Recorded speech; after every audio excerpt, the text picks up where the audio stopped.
देश में सबसे पहले जो फंडामेंटल राइट का डिमांड किसके द्वारा किया गया? तो सबसे पहले हमारे देश में फंडामेंटल राइट का डिमांड जो है एनी बेसेंट के द्वारा 1925 में किया गया था, जो कि भर्बल रूप से किया गया था।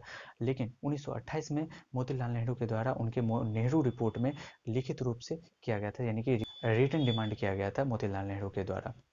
1931 में जब कराची का सेशन हुआ तो उसमें इंडियन नेशनल कांग्रेस के द्वारा फंडामेंटल राइट का डिमांड किया गया। 1931 में ही जब सेकंड राउंड टेबल कॉन्फ्रेंस हुआ तो उसमें गांधी जी के द्वारा फंडामेंटल राइट का डिमांड किया गया। लेकिन जब गवर्नमेंट ऑफ इंडिया एक्ट 1935 का आया तो उस समय बिना वो फंडामेंटल राइट का आया। जैसा कि हम लोग जानते हैं हमारा जो कॉन्स्टिट्यूशन है वो 70% कवर होता है गवर्नमेंट ऑफ इंडिया एक्ट 1935 के ही तहत। इसी से नाराज होकर फंडामेंटल राइट ना ऐड होने के कारण गवर्नमेंट ऑफ इंडिया एक्ट 1935 में जब पंडित जवाहरलाल नेहरू के द्वारा 1945 में एक कमेटी का गठन किया गया।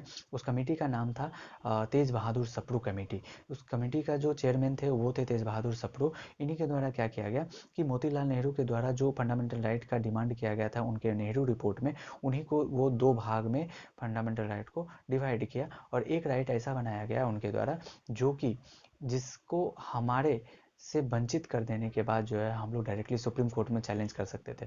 लेकिन एक राइट ऐसा बनाया गया जिसको हमसे छीन लेने के बाद हम लोग डायरेक्टली सुप्रीम कोर्ट में चैलेंज नहीं कर सकते थे। तो भाई जिसको हम लोग चैलेंज कर सकते थे, ऐसा राइट जिसको हम लोगों से छीन लेने के बाद हम लोग चैलेंज कर सकते कोर्ट में, वो राइट को फंडामेंटल राइट कहा गया, जिसको हम लोग आर्टिकल 12 से 35 में कवर करते हैं।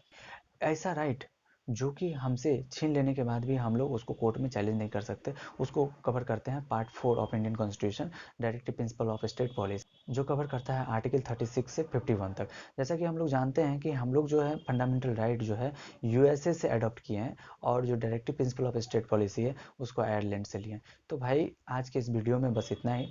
नेक्स्ट वीडियो जल्द बनाऊंगा इस टॉपिक के ऊपर, तो please like share and subscribe. Subscribe to my channel and also press this bell icon.